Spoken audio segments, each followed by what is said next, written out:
Today we are going to have a discussion on the tablet vildagliptin molecule, which is a DPP-4 inhibitor, which is used in the treatment of type 2 diabetes. As we all know that with various guidelines and recommendations by ADA or EASD or our own RSSDI, we know that at the onset of type 2 diabetes, we first put our patients on lifestyle modification, weight control, and then if it is not controlled, we go on to start with metformin if there is no contraindication. After giving enough time with metformin for about 4 to 8 weeks, if it is not controlled, then we go for the second line of drugs, which is used for type 2 diabetes. Now, DPP-4 inhibitors have been in vogue for more than a decade now, and I think a lot of publications and studies have come, which is showing a highly stronger effect of this molecule to be used in our patients. And with that in mind, today we are going to have a discussion on vildagliptin, which is a DPP-4 inhibitor. To this, we have an eminent group of doctors as panelists today. First, I welcome Dr. Karthik. He is the consultant physician, diabetologist, and allergist. He requires no introduction. He is having a fellowship in infectious diseases from New South Wales Australian University, postgraduate diploma in diabetes management from Middlesex University, UK, and he is also having a diploma in National Board of in General Medicine. He did his MBBS from Ambedkar Medical College, Bangalore. Thank you, sir. Then next we have Dr. Vijay Kumar. He is a physician and a diabetologist working in Narayana Medical Center, Langford Road, Greenview Medical Center in HSR layout. He is a member, GC member of KRSSDI and secretary for DISHA Diabetes Symposium, member organizing committee for KRSSDI 2017, and chairperson for Diabetes Awareness Award of 2017. Next we have Dr. Manjappa Mahadevappa. He is a working as an interventional cardiologist and associate professor in the Department of Cardiology, GSS Medical College, Mysore. His main areas of interest are preventive cardiology, education, research, both coronary and non-coronary endovascular interventions, device implantations, and heart failure management. He has received many awards from different social organizations for his contribution in medical field. Next is Dr. Ishwar Prasad, who is also a consultant physician and diabetologist. He did his MBBS from Mysore Medical College, MD from MS Ramaya Medical College, and certificate course in cardiovascular disease and stroke, postgraduate course in diabetology from Boston University School of Medicine, and postgraduate diploma in clinical endocrinology and diabetes from Royal College of Physicians 2017, master class in diabetes complications from Royal College of Physicians 2018. I welcome all the panelists for this discussion on vildagliptin. So as we have seen, from a decade, we have been using this molecule of vildagliptin. It's not new to all of us. Now, seeing many studies which have been recently come and knowing more about its usage, especially after the verified trial which has come, we know that the safety profile of this molecule and the better tolerance in our patients has made this a very important molecule in the management of type 2 diabetes. So now, with the verified trial being in mind, we know that once the patient is diagnosed as type 2 diabetes and with lifestyle modification, once the sugars are not under control, then we usually start them on tablet metformin, which I already told you. Now, verified trial gave us an idea that if the HbA1c is on the higher side and they had an arm of using a combination of vildagliptin with metformin in one group and only metformin in the other group. And when they studied for a period of 5 years, they had a very good result showing that a combination therapy was giving a better control, better reduction of HbA1c, and it was sustained also for a long time. So in this background, my first question to the panelists is, given the progressive nature of our newly diagnosed type 2 diabetes, how do you view the combination therapy as the first line when compared to only metformin, which is being used routinely? I'd like to ask Dr. Karthik, what is his opinion on this? Sir, as you rightly mentioned earlier, according to verified trial, we know that once the patient was started on a combination therapy, the treatment failure was less compared to monotherapy. Also, what I've seen in practice is when we have to start on metformin, if we put them on a slightly higher dose of metformin, more than 1.5 grams per day, then they usually don't tolerate it well. So they will actually tolerate combination therapy at a lower dose better than a monotherapy of a high dose metformin. So in practice also, it makes more sense actually to put them on a combination therapy, as well as even the studies also indicate that combination therapy is better effective than monotherapy, in my opinion, sir. Correct. Dr. Vijay Kumar, your views on this? Yes, sir, definitely. So first of all, as we think, the nature of the disease itself is a progressive one. So in that angle, I don't think only monotherapy will be the answer throughout the course of the disease. Definitely at some point, one monotherapy will not be going to be sufficient. And depending on the patient's involvement, the requirement of an additional drug will definitely come into picture. As we have come across the sulfonylureas and metformin for more than decades, we see there has been quite a few failures, and then people were put on insulin as early as even before the 5 years of the duration of diabetes. With new molecules like this, vildagliptin, there might be increase in the duration of OHs only before the patient can be put on insulin. And the necessity of the sulfonylureas may be delayed, or even sulfonylureas the dosage can be reduced by adding the vildagliptin and metformin. Dr. Ishwar, your views on this? Yeah, what we have seen in UKPDS study or the trial was also that in the newly diagnosed patients with type 2 in UKPDS trial, they've seen that the monotherapy will fail over a period of time, something like 3 years in almost 50% of the patients. And after 9 years, almost 75% of the patients showed failure.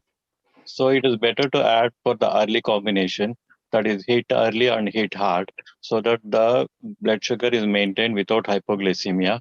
And you can see that durability of this medication is also maintained, and then need to add for the second drug or third drug or insulin may be delayed. So it is better. We can see that legacy effect also we can see here. When the sugars are controlled early, definitely you can see a lot of benefits with regard to cardiovascular and renal also. Dr. Manjappa, have you any experience on this?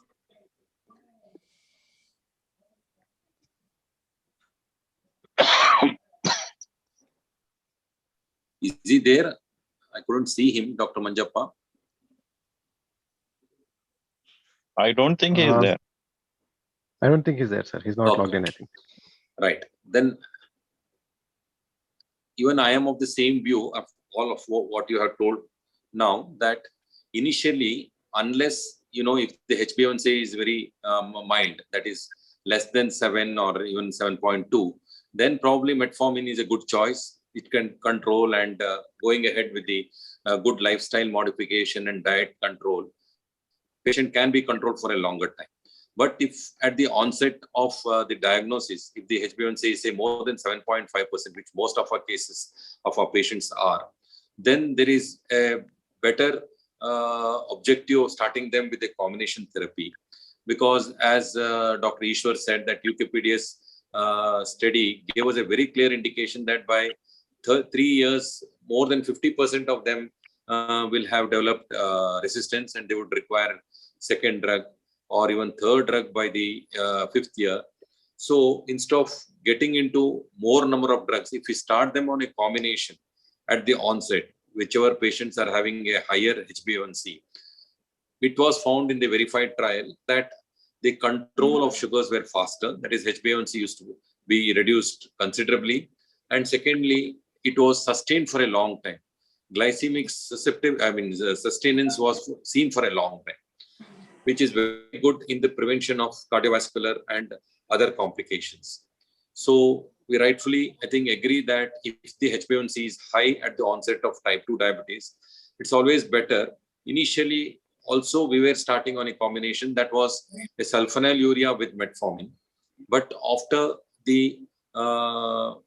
this group of drugs has come, that is DPP-4 inhibitors, we have found that it has proved to be much safer, better tolerant, and with lesser side effects. So the combination of this has really proved to be very effective in bringing down the HbA1c and giving a good control of the blood sugars. So I think giving a combination will really help in this scenario. Now coming to our second point, how do you see vildagliptin as a worthwhile add-on treatment option to metformin or sulfonylurea or a combination of that whenever the first drug fails? That is, as per the guidelines, if we go with metformin, and usually the guidelines say that second choice can be any of the other group of anti-diabetic drugs. It can be a sulfonylurea, it can be a DPP-4 inhibitor, it can be even SGLT2 inhibitors or AGI or PPAR, any of these groups. How do you, in your experience, quote the second line being a vildagliptin compared to the other group of drugs? I would like to start with Dr. Ishwar. What is your experience to start vildagliptin as a second drug when compared to the other anti-oral diabetic drugs? Yeah, definitely we have seen, since vildagliptin is one of the gliptins what we have been using, compare more frequently, more, you can say more number of patients because it is off patent. So we have seen even before also, we have been using it for almost 1 year, 1 decade plus 2 years. That is almost 12 years. So this is the problem. Diabetes type 2 is a progressive disease. So what will happen when we add the molecule like sulfonylurea with metformin or sulfonylurea with any other agent, we can see some kind of a side effect. Like sulfonylurea, if you use, then the patient can have hypoglycemia, then there will be weight gain. If you use other molecule like pioglitazone, definitely there is no hypoglycemia in that, but definite weight gain will be there. So there will be a lot of side effects with the other group of drugs, like especially with sulfonylurea. Insulin, many patients will be reluctant. If the HbA1c is not high, we usually don't start. So even if when we start insulin, also again weight gain will be there, hypoglycemia. So all these complications or side effects will be there. But when we use the vildagliptin, there is no hypoglycemia. Tolerability is very good, and the patient is also comfortable. It's a BT dose, so they can have it before the food also, after the food also. It's a convenient dosing, and I've not seen any side effects as such. Even though pancreatitis and all this with all the gliptins has been noted, but I have not seen any pancreatitis with the use of any of the gliptins. In fact, so safety profile is the main thing. Yeah, because of the that's high right. safety profile, I think this drug gives a better edge over the other Yeah. drugs. Yeah. Karthik, your views on this? Similar view, sir. Actually, considering the fact that the safety profile is very proven, and secondly, recently with the reduction in the cost, I don't see a reason to not start a gliptin as a second line of drug. So it is one of the safest medications, oral anti-diabetic drugs available. And if we have seen the effect also, I mean, it works really well. So I think it is better tolerated, and patients are also better, happy with the reduction in the sugars as well. So I don't see a reason to not start it. I would definitely consider it as a second line of drug, one of the first line, one of the second line drugs as a treatment options. if there is no other contraindication, sir. If there is no More other. so, it can be combined with any of the drugs. Correct. That is the best part of it. It True, doesn't true. have any, drug-to-drug interaction when you Impact. think of combination. So any of the other group of including insulin or SGLT2, it has a really good effect on all this. Vijay Kumar, your views on this? Yes, I agree with both of my friends. Firstly, like any patient, like Karthik was telling the last, any patient who is inadequately controlled with any of the drugs already is on sulfonylureas or even TZDs. The moment we start them on vildagliptin, I have seen a very good response. There is the glycemic control has been smoothly controlled, and there is a quick response in these patients. So I think adding vildagliptin to anybody who is inadequately controlled, we can achieve more better HbA1c. And of course, the safety profile has definitely been proven. There is this edge study. Well, there is not much of cardiac central RCTs done by vildagliptin. More are only real world studies, I think, with the vildagliptin. Edge study has proven all this tolerability and less events of hypoglycemia, and weight gain benefits are also been seen with this study. So vildagliptin definitely adds good to the safety profile, and with the good glycemic control. Yeah. Even when you add the vildagliptin or a gliptin to when the patient is receiving insulin, definitely we can reduce the dose so that insulin also will come down. And also, in case of where the patient is on SGLT2 inhibitor, we can add a gliptin. It could be a vildagliptin or any of the gliptins.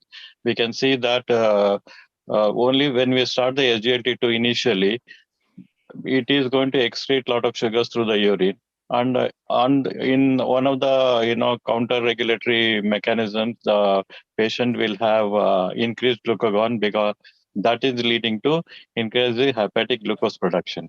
So in order to counter that, if we can use one of the gliptins to counter the glucagon, definitely it is a very good combination. So definitely SGLT2 combination with gliptins is definitely a wonderful combination.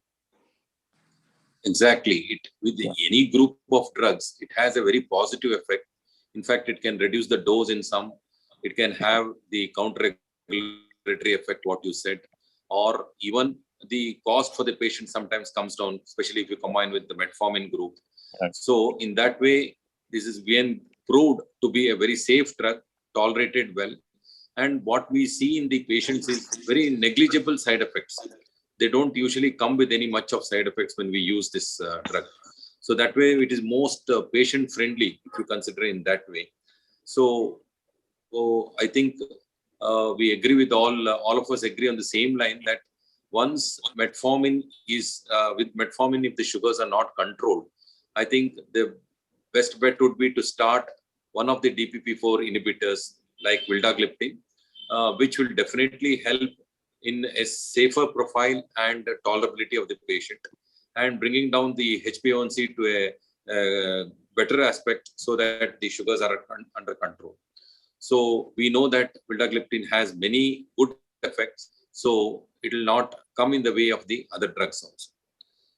Now, talking on the same lines, in case of patients having a complications of CKD, that is chronic kidney disease, in whatever form, whether it's a mild form or moderate or even severe CKD.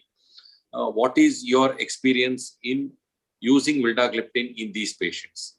We'll start from Dr. Vijay Kumar.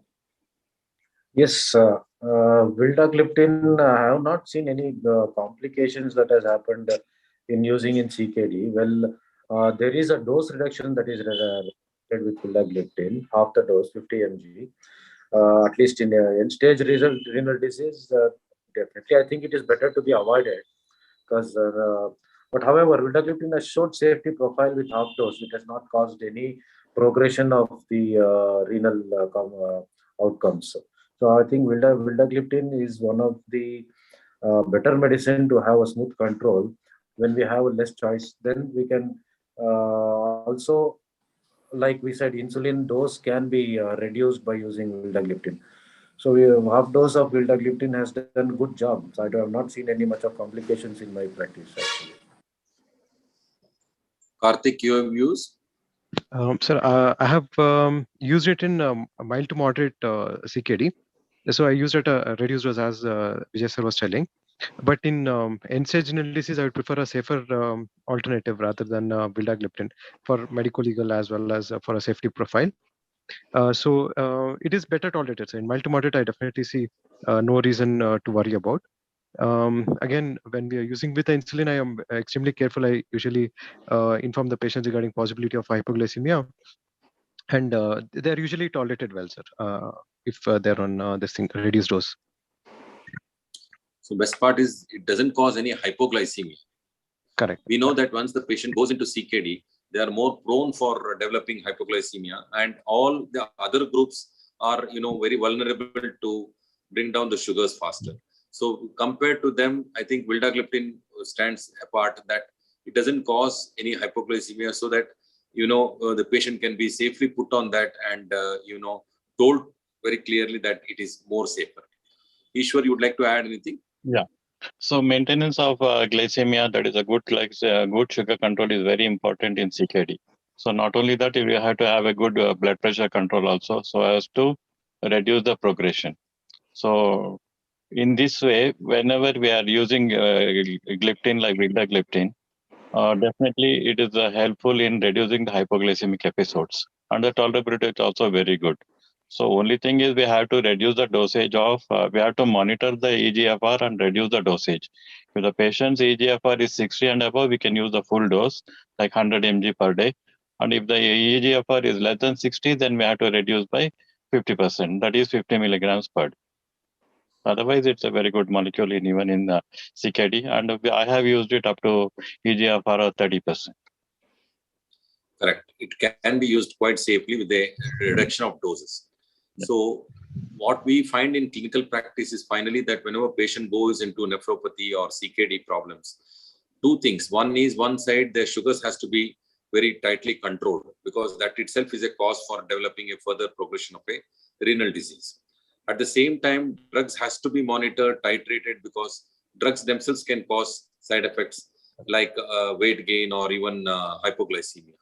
So when you consider all these aspects, I think DPP-4 inhibitors has a good role, especially vildagliptin, where we have all been using, which controls the sugar, which is required for the prevention of progression of CKD.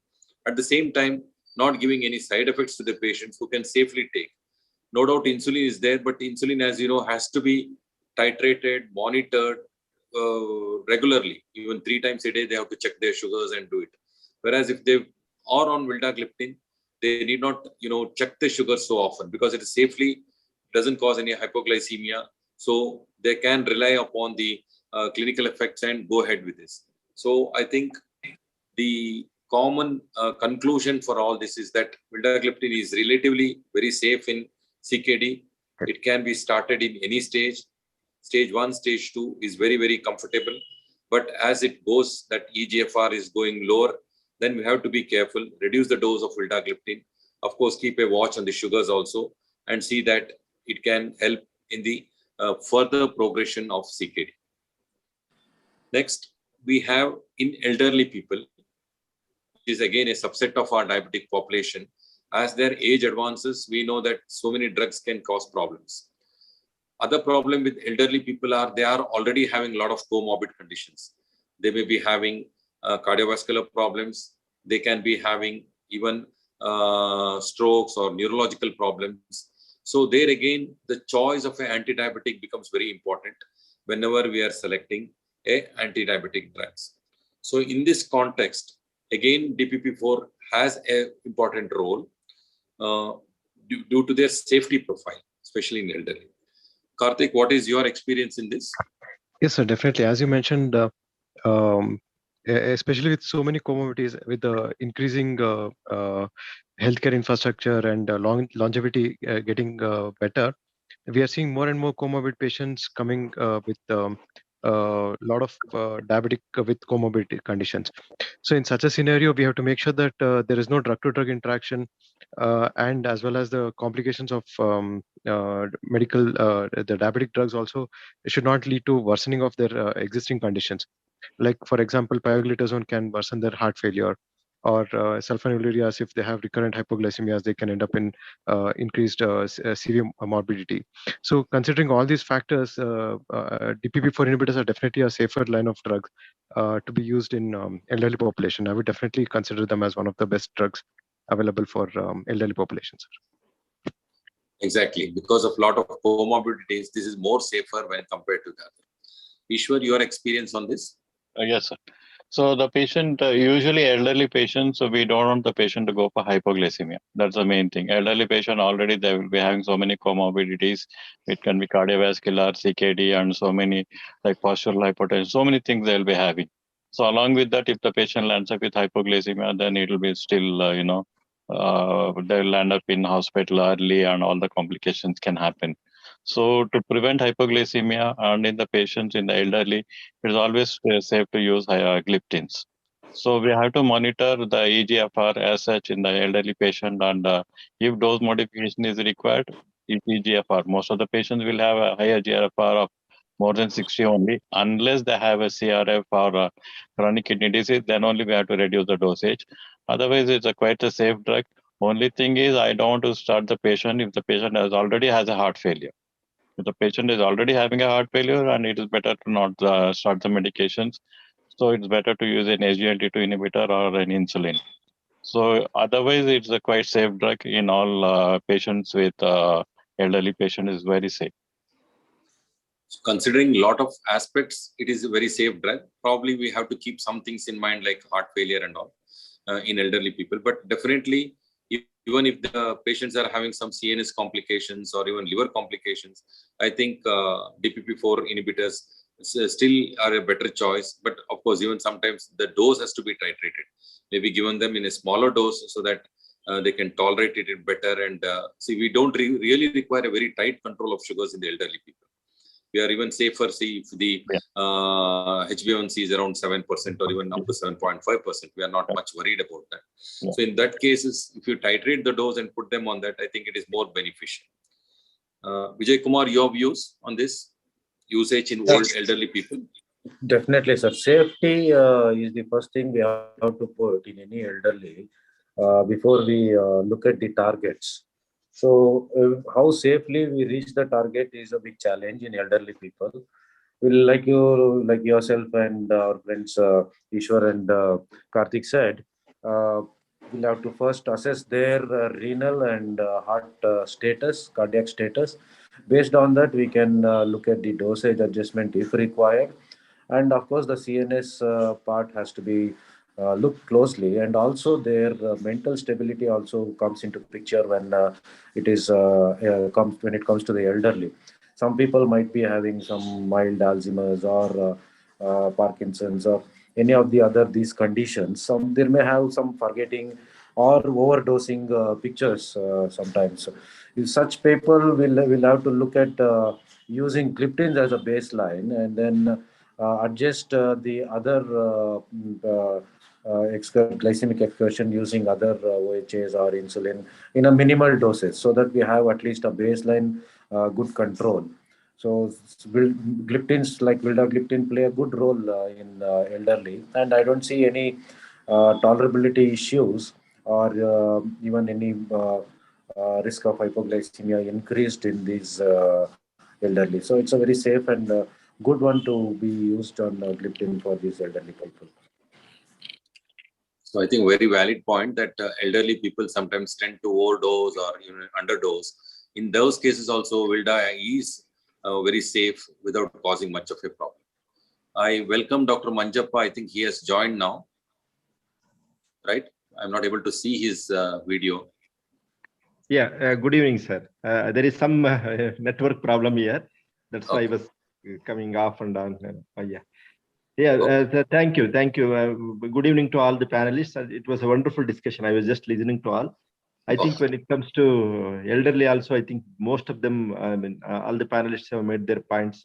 And of course, what I would like to add is, although vildagliptin is not a contraindication for heart failure, of course, Now we all know that SGLT2 inhibitors are the probably first choice of drugs in these patients. We have to use vildagliptin with little caution. That is the only thing. The second thing is one of the most important components, which contributes to any cardiovascular mortality in diabetic medications is via their hypoglycemic effect, and another mechanism is by fluid and salt retention. The one was already mentioned by one of the panelists, pioglitazone, and similarly, vildagliptin also needs to be little, taken into consideration, while prescribing these patients. And also elderly patients, most of the other things they've already covered. I think nothing much to add. It was wonderful points. Thank you very much.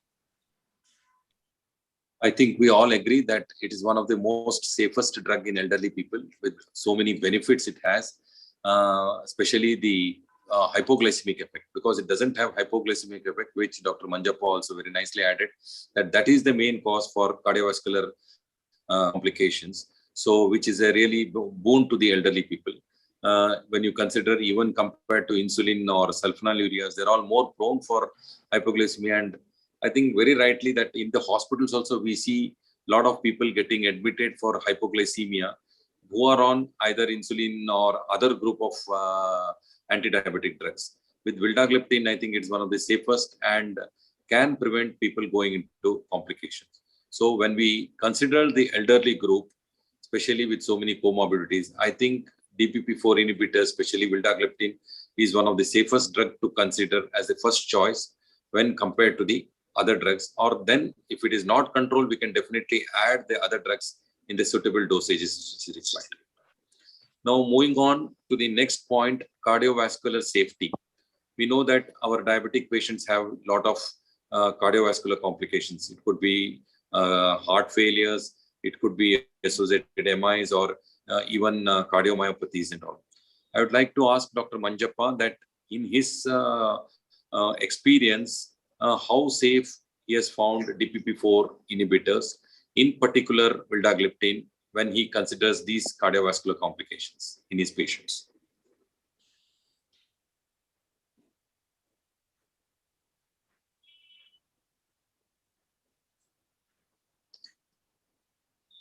Is there still network problem, Manjappa? Are you? Yeah. I'm sorry, sir. Am I audible now? Yeah. You're audible now. You could get the question now. I got the question, and although there was some disturbance in between, it's okay, sir, no problem. I got the question, overall gist of the question. Speak a little loudly.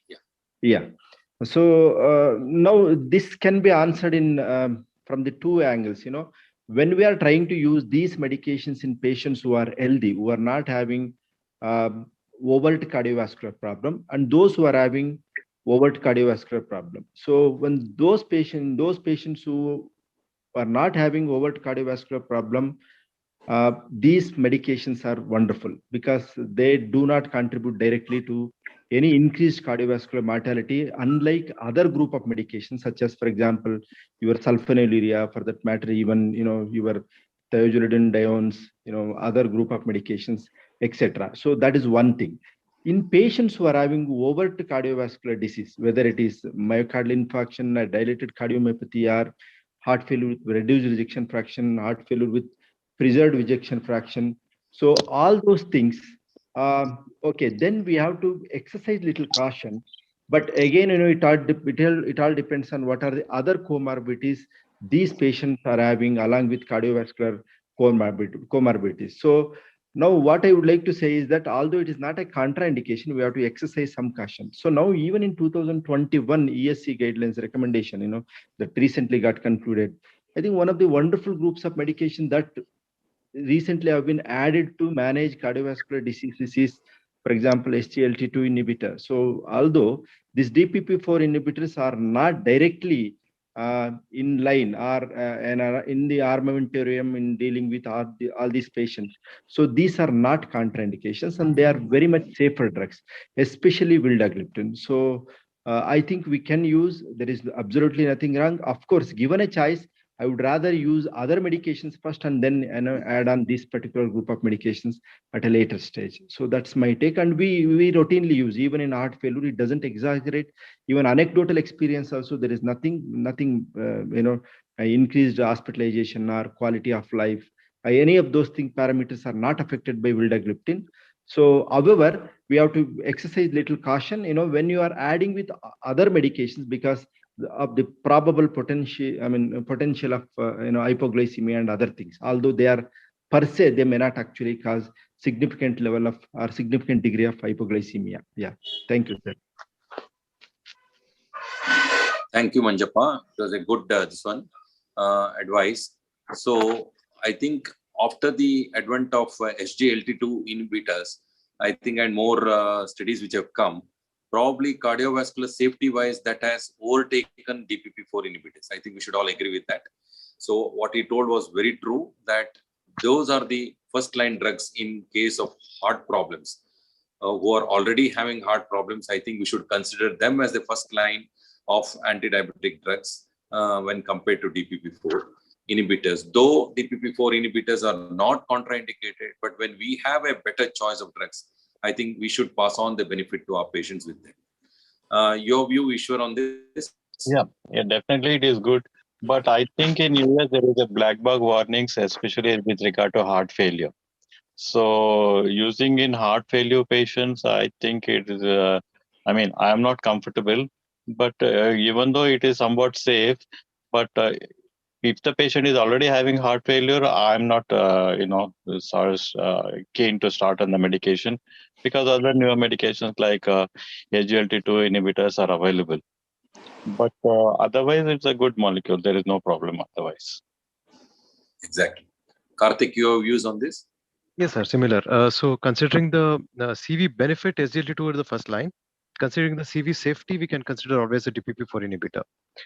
Though even though there is no CV benefit, but definitely safety-wise, they're okay considering the heart failure is ruled out and the safety profile is established. I think it's a good drugs after SGLT2 as a second line. Second. Vijay Kumar, your views on this? 100%, sir. Any Dr. Manjappa has clearly distinguished between the two groups of people, subjects, patients, one without cardiovascular comorbidities, the one who is having cardiovascular complications or conditions. Here, those who are having cardiovascular conditions or at an increased, if we see there is an increased risk of developing heart failure, in such patients, we need to definitely exercise some caution. Moreover, because vildagliptin especially has not got the CVOTs according to FDA, we need to be more cautious because of the medico-legal aspects. So otherwise, I think more or less all the gliptins has proven safeties, except for the heart failure conditions. Definitely, if we look at going through guidelines, SGLT2 inhibitors are the first choice in any heart conditions or CV vascular conditions. Then choose the gliptins. Correct. I think there's no doubt now that with the advent of SGLT2 inhibitors and having more studies coming in favor. In fact, you know that the studies were even stopped in between because the effects were so great that they didn't want to continue the study for the full period. So it has given a good boost for our anti-diabetic drug going into the cardiologist's hand as well as nephrologist's hands more than the diabetologist. So being that, I think we all agree that in case of heart problems, DPP4 really doesn't form as a main drug. It is only probably as a second line whenever SGLT2 inhibitor is contraindicated. But surely we should consider SGLT2 there as the primary or the first drug and give the full benefit to the patients. In fact, what we are seeing recently is the number of admissions to the hospital has reduced after we have started using SGLT2 inhibitors to our cardiac patients. So that's also a good sign and a good news to our cardiac patients who are already also having diabetes. So coming to our next point in the discussion, once the patency of vildagliptin has gone, we know that the cost of the drug has come down considerably. So this has totally changed the game plan in this drug and in the treatment of diabetes. In fact, when each pharma company comes telling me that they have come out with this molecule, I just go on adding. You are the 55th company, 58th company which is coming and talking to us. So that has been the game changing in vildagliptin because the less cost. So is this has affected your practice, or has this made you to use vildagliptin more when compared to what it was used earlier when the cost was high? I would like to start with Vijay Kumar. Yeah, thanks, sir. Like you rightly mentioned, there are nearly 100 companies that has come up with these molecules, and we see a price range from even 5 rupees per tablet, and some vildagliptin, like the mother parent, they still have a little higher price. But here I would like to mention there is a slight difference between the lower priced brands and the higher priced brands, especially in the technology. So they deliver the right dosage of vildagliptin. The crude, some what impurity levels and all are not cleared in the lower this one. So there, that makes a little difference. However, apart from that, definitely if someone is coming with an affordability question, definitely we can use the lower price one. And usage with this, definitely so many brands available, the usage of vildagliptin will definitely shoot up. And of course, now the SGLT2, the lower patency has got, that is also going to add. And I don't know, definitely most people will forget sulfonylureas and metformin. That's what I'm thinking. Nobody would want insulin.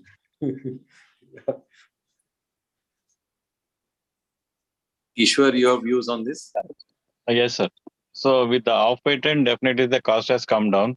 So as Dr. Vijay has mentioned, that we have to be careful, because if the impurities are not removed, if the patient, if it contains DPV8 inhibitors and all that, patient will have a lot of side effects.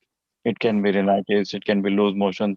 So many patients I have seen with the cheaper DP4 inhibitors, they are having a lot of side effects, rhinitis, sinusitis, loose motions, pain abdomen, all those things they'll have. So it's better to go with the branded ones. So even if the cost is little, definitely the cost has come down more than 50% in all the off-patent drugs. So it's better to go for a better molecule and with a good branded one. Karthik, your views? Yes, sir. So my prescription for vildagliptin has definitely increased since the price has come down, because a lot of my patients who cannot afford, if I put them on high costing medicines, they would probably not take it. But now since the cost is down, and it's easier to convince them to probably increase their cost by 1 or 2 rupees per tablet.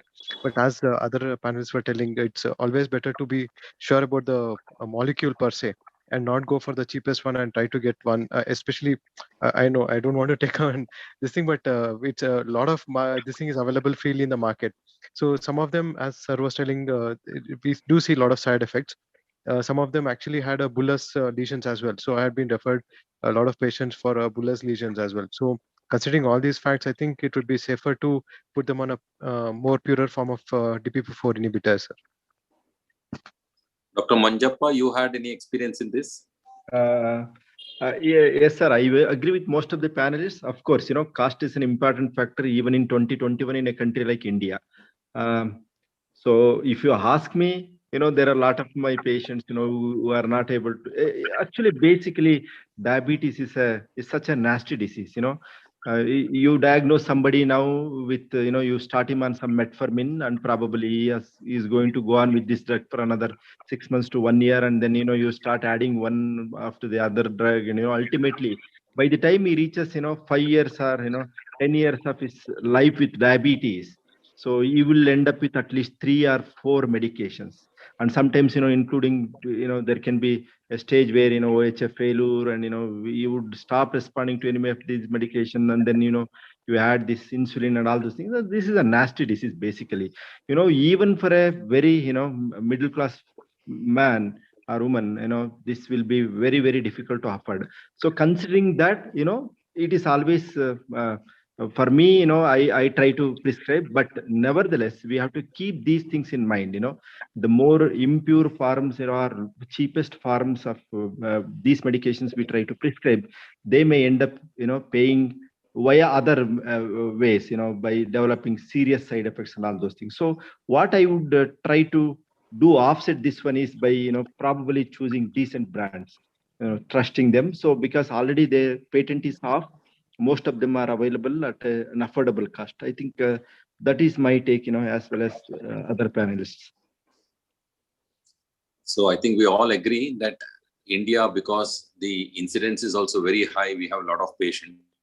No doubt, DPP-4 inhibitors have proved to be a very good, safe, well-tolerated drug. But cost is very important as far as our patients are concerned, because the patient has not just one drug, he has number of drugs to be taken. Most of them are hypertensives, they are on anti-liquid drugs, they are on blood thinners. So naturally, diabetes drugs are only one part of their prescription. So we should always be careful that they are able to take these drugs regularly. Compliance should be kept in mind.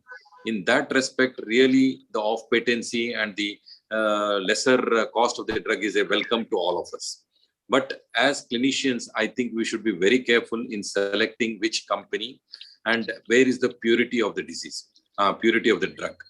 And I'm sure so many companies have come out, but in course of time, many of the companies may not really be in the competition, because I think clinicians are always astute enough to know which are the ones, because we have our own experience after some time, which brand. So at least in the beginning, we all should go for the best brand or the best company which gives, because all the companies have come down with the rates. I think at least 95% have come down. So depending upon the affordability of the patient, I think we should go for the right company so that the drug does its job and gives a good effect on the patients. So it's a good sign that it has come down the rates, but we should be a little more careful when we are prescribing it to the patients. So that's a good thing. So I think we have come to the end of this discussion on, it was a very wonderful discussion. I really appreciate all the panelists who have given their very good inputs on this. If anybody wants to add anything else about this molecule, they are welcome. Otherwise, we'll conclude it. Thank you very much. Anything, Karthik, from your side? You want to add anything more? No, sir. I think we have had a good discussion. So I think we had a good all-round discussion. True. Vijay, shall we conclude it then, Vijay? True, sir. True. We can conclude. We had a good discussion. Okay. Okay, So I think to conclude, nice discussion. Yeah. Manjappa, you're talking something? No, nothing, sir. Nothing to add. It was a wonderful discussion. Thank you for your moderation. It was very nice. Yeah. Thank you all.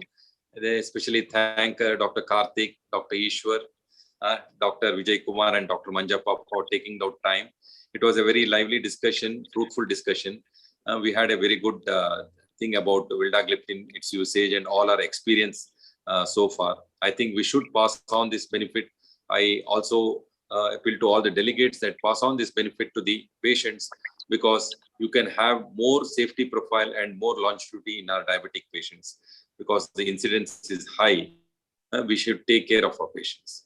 I thank the organizing company for giving us this opportunity to have a very nice lucid talk on DPP-4 inhibitor, especially vildagliptin. Thank you all, and good night to all. Yeah. Thank you. Thank you so much. Feroz has come, yeah. Yeah, thank you so much, sir, for a wonderful discussion, sir. And thank you for all the panelists, Manjappa sir, Dr. Karthik sir, Dr. Vijay sir, and Dr. Ishwar Prasad sir. It's a very great discussion, sir. I'm listening from starting. So thank you so much, sir, for your coming, and you have joined us with us, sir. Thank you. Yeah, thank you. Yeah, thanks a lot, sir. Thank you. Good night. Thank you very much. Good night. Good night. Great. Thank you. Good night, sir. Good night. Good night, Karthik. Good night, sir. Good night.